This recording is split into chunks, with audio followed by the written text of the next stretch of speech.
Mission प्रेरणा के अंतर्गत online quiz आधारित परीक्षा गौतम बुद्ध नगर जिले में तीनों मॉड्यूल्स शिक्षण संग्रह, ध्यानाकर्षण और आधारशिला तथा प्रेरणा लक्ष्य, प्रेरणा तालिका और प्रेरणा सूची से संबंधित 50 प्रश्नों को पूछा गया। इन सभी प्रश्नों के उत्तर हम लोग इस वीडियो में देखेंगे, इसलिए वीडियो के अंत तक जरूर बने रहें। तो शुरू करते हैं वीडियो को। हेलो दोस्तों, नमस्कार। आप देख रहे हैं डेली ग्रो यूट्यूब चैनल। तो इस आकलन परीक्षा का पहला प्रश्न है, एक प्रेरणा तालिका में कितने विद्यार्थियों का रिकॉर्ड रखा जा सकता है। तो प्रेरणा तालिका जो दी जाती है उसमें एक प्रेरणा तालिका में 30 विद्यार्थियों का रिकॉर्ड रखा जा सकता है। तो इसका चौथा विकल्प सही है। अब चलते हैं दूसरे प्रश्न की ओर और देखते हैं दूसरे प्रश्न में क्या है। ब्लॉक के कितने नामांकित विद्यालयों का मूल्यांकन स्वतंत्र संस्था द्वारा किया जाएगा। तो ये 10, 5, 20 और 15। इसका सही उत्तर है 20 विद्यालयों का नामांकित विद्यालयों का मूल्यांकन स्वतंत्र संस्था द्वारा किया जाएगा। तीसरा प्रश्न है, जन पहल हस्त पुस्तिका में जानकारी शामिल है। तो इसमें 4 विकल्प दिए गए हैं। विद्यालय एवं परिवेश में किए गए कार्यों के बारे में, विद्यालय प्रबंध समिति के बारे में, सामान्य जन सूचना के बारे में और नवाचार के बारे में। तो इसका सही उत्तर है विद्यालय प्रबंध समिति के बारे में। अब देखते हैं नेक्स्ट प्रश्न, यानी कि चौथा प्रश्न। और चौथा प्रश्न है, प्रेरणा तालिका को भरने के बाद किसके द्वारा प्रमाणित किया जाएगा। तो 4 विकल्प हैं, बीईओ द्वारा, प्रधानाध्यापक द्वारा, एआरपी द्वारा और डाइट मेंटर्स द्वारा। तो इसका सही उत्तर है प्रधानाध्यापक के द्वारा। 5वां प्रश्न देखते हैं, प्रेरणा सूची के अंतर्गत कक्षा 5 की दक्षता में क्या शामिल है। बच्चे घड़ी देखकर समय बता सकते हैं, बच्चे शून्य की अवधारणा समझ सकते हैं, बच्चे 100 तक गिनती गिन सकते हैं, बच्चे बस या रेल की यात्रा तालिका को पढ़ सकते हैं। तो इस वीडियो मैंने बनाया हुआ है, तो इसका जो सही विकल्प है वो है बच्चे बस और रेल की समय तालिका को पढ़ सकते हैं, यानी चौथा विकल्प इसका सही विकल्प है। अब देखते हैं 6 नंबर प्रश्न। और 6 नंबर प्रश्न में देखते हैं क्या दिया गया है। प्रेरणा तालिका किसको भरना है। जो प्रेरणा तालिका दी जाएगी वो किसको भरना है, शिक्षकों को, एसएमसी को, खंड शिक्षा अधिकारी को या एआरपी को। तो इसका पहला उत्तर सही है, यानी कि शिक्षकों को प्रेरणा तालिका को भरना होगा। अब चलते हैं 7वें प्रश्न पर। व्यक्तिगत निर्माण की आधारशिला किस शिक्षा को कहते हैं। प्राथमिक शिक्षा, माध्यमिक शिक्षा, पूर्व प्राथमिक शिक्षा और पूर्व माध्यमिक शिक्षा। यहाँ पर 4 विकल्प दिए गए हैं, 4 में से जो उत्तर सही है वो है प्राथमिक शिक्षा। प्रेरणा तालिका का प्रमाणीकरण कौन करेंगे, BEO, SRG, HM, BEO, HM, ARP, HM.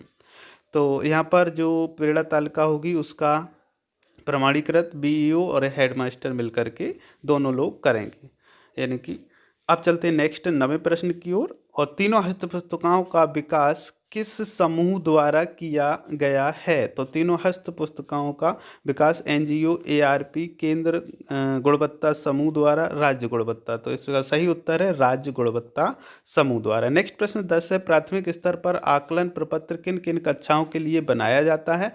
तो जो आकलन प्रपत्र है कक्षा 1 से 3, 1 से 8, 3 से 5 और 1 से 2। तो कक्षा इसमें 3 से लेकर के 5 तक के लिए बनाया जाता है। इसका तीसरा विकल्प सही है। नेक्स्ट है, प्रेरणा तालिका की हिंदी व गणित की दक्षताओं में क्या समानता है। तो दोनों की संख्या कक्षा 1 से 5 तक समान है। कक्षा 1 से 3 में दोनों विषयों में 14 और दक्षताएं तथा कक्षा 4 और 5 में 16 दक्षताएं हैं। दोनों की संख्या हिंदी व गणित में समान विषय में भिन्न है। उपरोक्त सारे गलत हैं। तो इसका दूसरा विकल्प सही है। कक्षा 1 से 3 दोनों विषयों में 14 हैं। कक्षा 1 से 3 तक और 4, 5 में 16 दक्षताएं दी गई हैं। नेक्स्ट प्रश्न है, यदि कोई बच्चा निर्धारित दक्षता को प्राप्त नहीं कर पाता है तो उसके नाम के नीचे क्या लिखेंगे।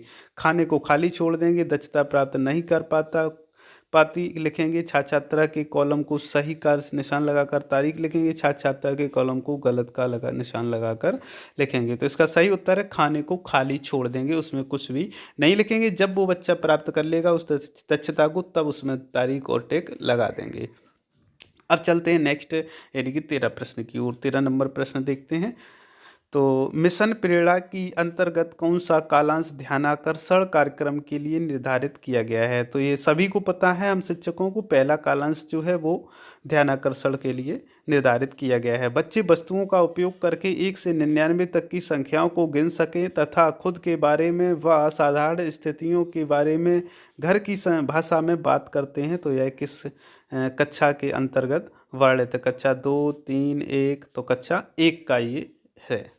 नेक्स्ट है, प्रेरणा तालिका को विद्यालय में कहाँ चस्पा करेंगे? विद्यालय प्रधानाध्यापक कक्ष में, कक्षा में, विद्यालय की बाहरी दीवार पर, उपरोक्त में से कोई नहीं। तो इसका जो सही है वो कक्षा में, यानी कि दूसरा विकल्प इसका सही है। अब चलते 16 नंबर प्रश्न की ओर। बच्चों द्वारा अर्जित दक्षताओं का नियमित अंकन किया जाएगा एसएटी परीक्षा फल में, प्रेरणा सूची में, प्रेरणा तालिका में, वार्षिक परीक्षा फल में। तो इसका सही उत्तर है प्रेरणा सूची में।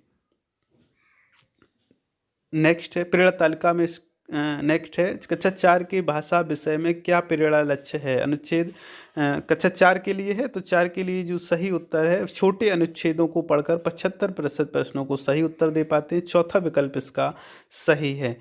और 75% कैसे निकालेंगे? जैसे किसी बच्चे को आपने यदि 4 प्रश्न करने के लिए दिए, तो उसमें से यदि बच्चा 3 प्रश्नों को सही बता पाता है तो ये 75% हो जाता है। अब चलते हैं नेक्स्ट प्रश्न यानी कि 18 नंबर प्रश्न की ओर।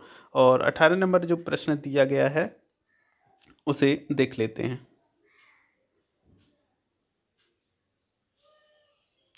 शिक्षण संग्रह हस्त पुस्तिका की उपयोगिता किसके लिए? छात्रों के लिए, शिक्षकों के लिए, अकादमिक रिसोर्स पर्सन के लिए, या उपरोक्त में से किसी के लिए नहीं? तो जो शिक्षण संग्रह हस्त पुस्तिका है ये शिक्षकों के लिए आवश्यक है और उनके लिए उपयोगी है। मिशन प्रेरणा के अंतर्गत विद्यार्थियों के लर्निंग आउटकम का अध्ययन किया जाएगा पाक्षिक, मासिक, त्रैमासिक और वार्षिक। तो मिशन प्रेरणा के अंतर्गत विद्यालयों की लर्निंग आउटकम का अध्ययन आपका त्रैमासिक स्तर पर किया जाएगा। अब चलते हैं नेक्स्ट 20वें प्रश्न को। प्रेरक राज्य घोषित करने का सही क्रम क्या है? प्रेरक जनपद, प्रेरक ब्लॉक, प्रेरक मंडल, प्रेरक राज्य, प्रेरक ब्लॉक, प्रेरक जनपद, प्रेरक मंडल, प्रेरक राज्य, या प्रेरक विद्यालय, प्रेरक जनपद, प्रेरक मंडल, प्रेरक राज्य, या प्रेरक विद्यालय, प्रेरक ब्लॉक, प्रेरक मंडल और प्रेरक राज्य। इन 4 विकल्पों में से जो भी सही है, कौन सा सही लग रहा है, इसको हम समझते हैं। तो सबसे पहले हमें क्या प्रेरक बनाना है और अंत में हमें क्या प्रेरक बनाना है। तो ये जो शुरुआत होती है हमारे ब्लॉक स्तर से होती है। तो पहले ब्लॉक का यानी दूसरा विकल्प इसका सही था। प्रेरणा सूची के अंतर्गत बच्चे सीधी रेखा, गोला, त्रिभुज, चतुर्भुज आदि आकृतियों को बना सकें, ये किस कक्षा की दक्षता में शामिल है?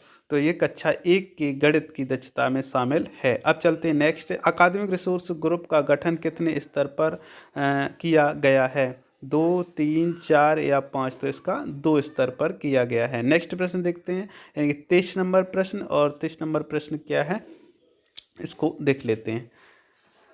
प्राथमिक स्तर पर आकलन प्रपत्र में कितने प्रश्न होंगे? तो प्राथमिक स्तर पर आकलन प्रपत्र में 15 प्रश्न रखे जाएंगे, जिसमें 10 वस्तुनिष्ठ प्रश्न होंगे और 5 आत्मनिष्ठ। नेक्स्ट प्रश्न की ओर चलते हैं और देखते हैं 24 नंबर प्रश्न। यह तो था 23 नंबर, यहाँ पर 15 प्रश्न आपको रखने हैं, जबकि मिडिल स्तर पर है यानी कि 6 से 8 में 25 प्रश्न। घर की भाषा में अपनी सोच, विचारों व राय को मौखिक तौर पर व्यक्त करते हैं तथा पत्रों व कथानक के बारे में प्रश्न पूछते हैं। यह प्रेरणा सूची के अंतर्गत किस कक्षा की दक्षता है? कक्षा 1, 4, 3, 2। तो इसका जो सही उत्तर है कक्षा 2। अब चलते हैं नेक्स्ट प्रश्न की ओर। कक्षा 3 से 5 में आकलन प्रपत्र में कितने वस्तुनिष्ठ और आत्मनिष्ठ प्रश्न होंगे?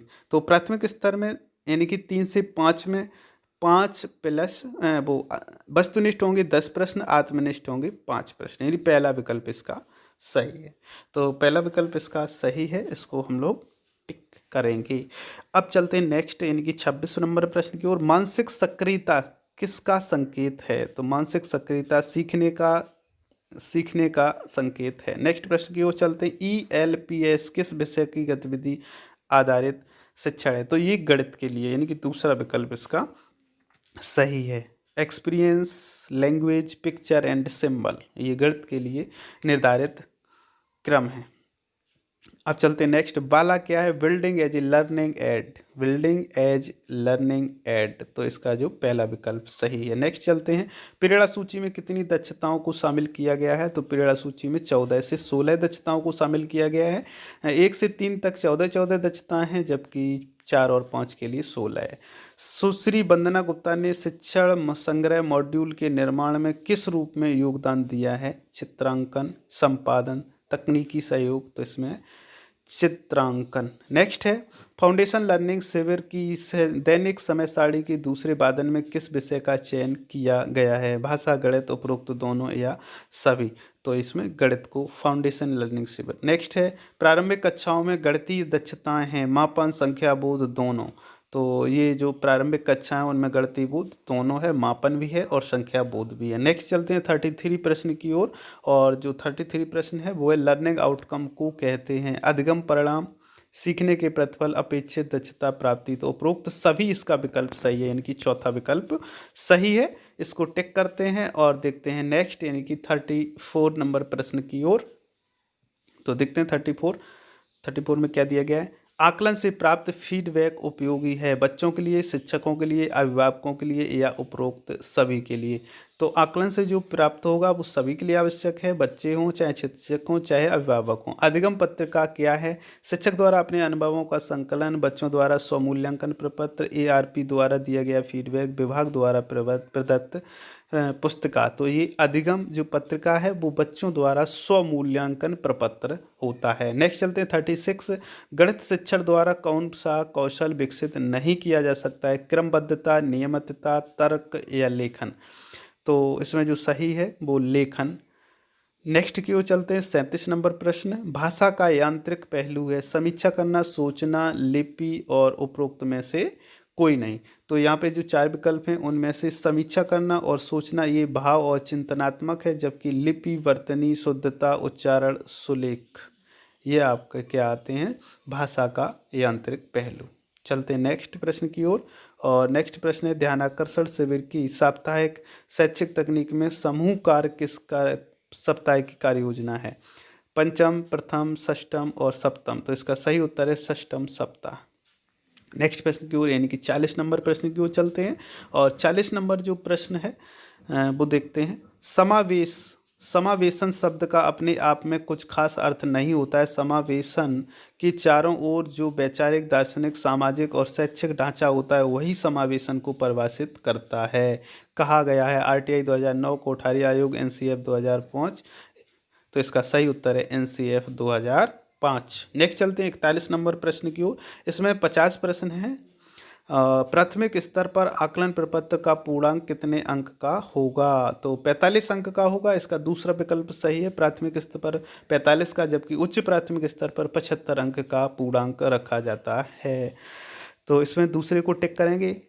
चलते हैं नेक्स्ट 42 नंबर प्रश्न, कक्षा 1 के लिए निर्धारित प्रेरणा लक्ष्य है, निर्धारित सूची में से भाषा के 10 नहीं 5 शब्द होते हैं, तो इसका जो दूसरा विकल्प है वो सही होगा। निर्धारित सूची से भाषा में 5 शब्द और गणित में 5 संख्याओं को पहचान लेते हैं, तो दूसरा विकल्प इसका सही है, इसे टिक करते हैं और देखते हैं 43 नंबर प्रश्न की ओर। तो यहाँ पर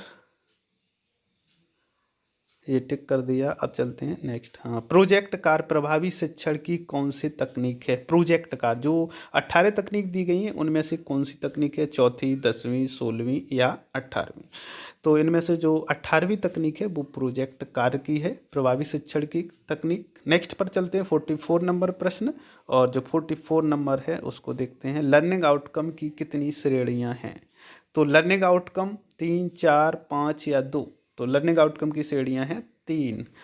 चलते हैं नेक्स्ट की ओर, और नेक्स्ट है, समावेशी शिक्षा में शामिल हैं विशेष आवश्यकता वाले बच्चे, सामान्य बच्चे, दिव्यांग बच्चे, तो इसमें जो सही उत्तर होगा चौथा, उपर्युक्त सभी बच्चे इसमें शामिल किए जाते हैं, तो 45 का D, इसको टिक करते हैं और देखते हैं नेक्स्ट प्रश्न की ओर, यानी कि 46 की ओर। तो 46,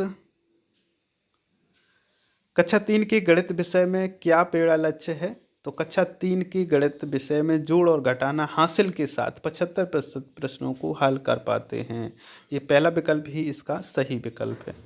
जबकि 75% प्रश्नों को सही हल कर पाते हैं। भाग के ये कक्षा 5 का है, गुणांक कर लें तो ये 4 का है।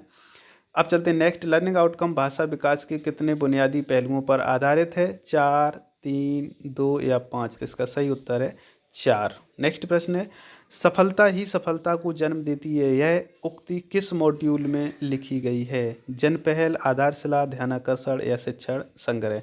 तो ये शिक्षण संग्रह पुस्तिका में लिखी गई है। नेक्स्ट है 49 नंबर प्रश्न। तो 49 नंबर है, आधारशिला में भाषा व गणित विषय की लर्निंग आउटकम की कौन कौन सी श्रेणियां एक से अधिक उत्तर चुन सकते हैं? फोकल, नेस्टेड, उप learning outcome, nested learning outcome और विकल्प 1, 2, 3 सही हैं। तो इसका जो उत्तर है वो चौथा सही विकल्प है। नेक्स्ट चलते हैं, अंतिम प्रश्न है और अंतिम प्रश्न दिया गया है, जिस प्रकार बीज में विशाल वृक्ष के रूप में विकसित होने की संभावना छिपी रहती है। तो ये रेणुका कुमार जी का उत्तर है, इसमें लिख कर